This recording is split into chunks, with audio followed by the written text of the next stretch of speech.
Sanibonani la kuwani Shophakama, Libingelelo Sifundo. Igcokama elisha selibonakala liphoste uNatasha ey'nkundleni zokuxhumana. Lithi indoda iwa namhlanje iphinde ivuke. Singasazi-ke igcokama elisha ukuthi selingavuka yini ngoNatasha ubabone nje mbukeli wethu sebethandana noma esendele emdletsheni. Ngacela nje mbukeli wethu ushiye umbono wakho ngalolu daba ukuthi ngabe uyasibona isifiso samthandeni sokuthi ethole le ntokazi uNatasha singafezeka yini na? Sicela nje mbukeli wethu ushiye i-comment yakho ngaphansi kwe-comment section. Ungakhohlwa uku-like noku-subscribe. Ngiyabonga. Ngakushiyela isikhathi eside ngikome mshini wami, awungikome mshini wami.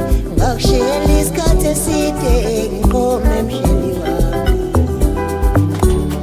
Uthando malukhona ngitshele, malungekho ngitshele musuku ngisulisela. Malukhona uthando ngitshele